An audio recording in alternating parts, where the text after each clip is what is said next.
guys, welcome back. In today's video, I'm going to be sharing my negative experience with the Diva cup and why I tried it once and have been too afraid to look back ever since.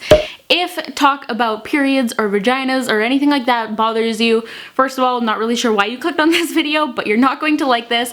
I am going to be very open and honest about my experience. Things are probably going to get a little bit TMI over here, but I just honestly really haven't seen anyone else have a similar experience to me, and all of the reviews I have seen made me think it was going to be a very different experience than what it was. So I just kind of wanted to share a different perspective. I am really open to talking about these things. Menstruation is completely natural and a thing that a lot of people will experience in their lifetime, so it's nothing to be ashamed or embarrassed to talk about or anything like that. Not necessarily something we like to deal with, but it is what it is. I do still think menstrual cups are better in every way, shape, and form to the alternatives, but I had a less than positive experience with it, so I thought, hey, maybe I should update on that for you guys. I'm going to start off by saying that I'm pretty sure my issue was just that the Diva cup in particular wasn't for me. I've watched a lot of reviews and everything like that, and there are a lot of other brands and options out there for menstrual cups.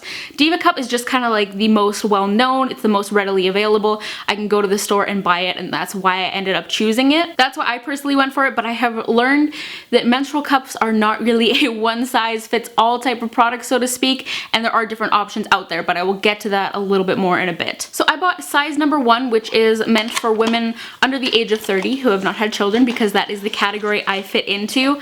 My first issue was the insertion, you guys. People make this seem like it's going to be so easy. You try it like once or twice like a tampon and then you have it down. But I had so many problems, you guys. I am going to show it to you. It is quite thick. Like, it's a pretty thick silicone, and basically to insert it, you're supposed to fold it like that, fold it again, and then insert it, and then it basically like pops open and creates a suction seal once you have inserted it. I just found the thickness of the silicone made it really difficult to fold and kind of maneuver properly. And then the thing is, if you do insert it incorrectly and it's uncomfortable or it doesn't open properly, you have to take it out and try it again, and there's blood on it, and then it does get kind of messy. I had a few instances where I had to kind of retry like 3 times, and it just gets messy. I'm just keeping it real. So this leads me to my next point, and that is that when I tried the Diva cup, I had just started working from home, which was nice because I had the pleasure of learning how to use it and everything in the comfort of my own home.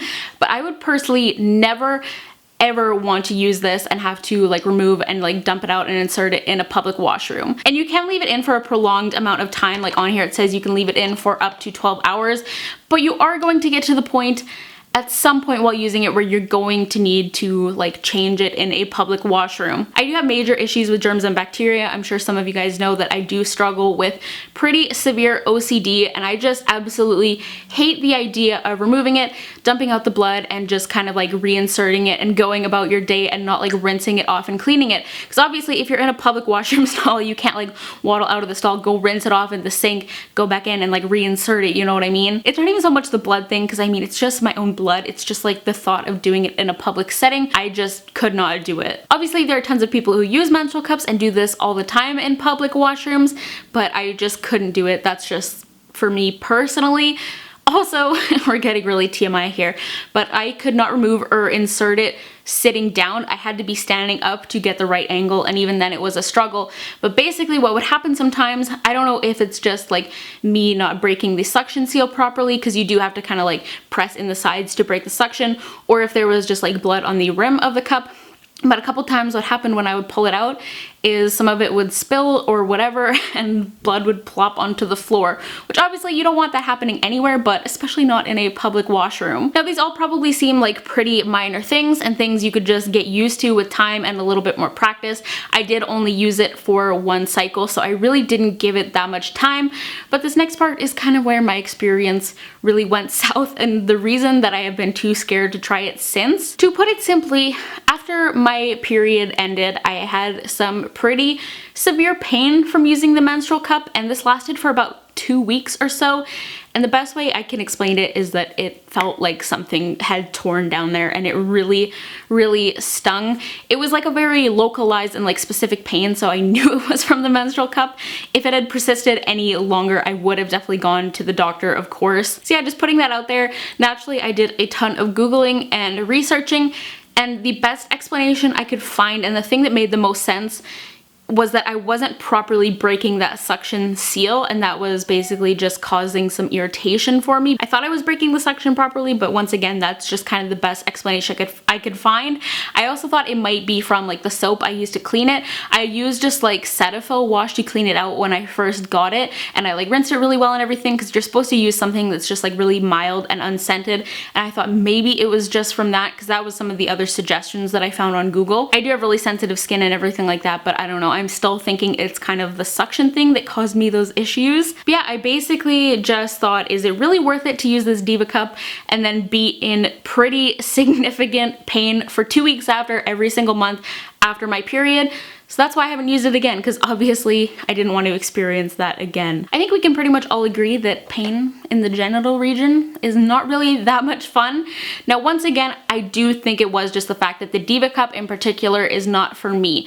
There are so many different brands and everything that offer menstrual cups, and they're all different. There are ones that are made with like a thinner material or like a softer silicone, or they're just like smaller in general. So I think that this just wasn't the best fit for me. You know, all vaginas are different. Like I said, it's not necessarily going to be a one size fits all.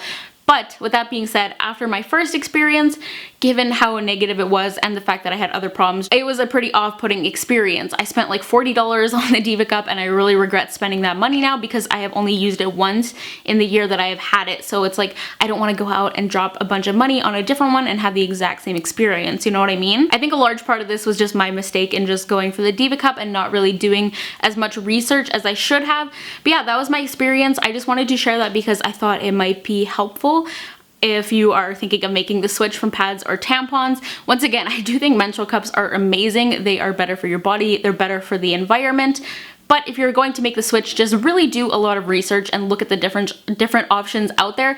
Don't just go for the Diva cup because it's the convenient option. I hope some of you guys did find this helpful. If you have any like advice for me or a personal experience that you want to share, I'm definitely open to hearing any of it. So leave those in the comments down below. I would like to eventually try another menstrual cup in the future, because I really do think there are just so many benefits to using it.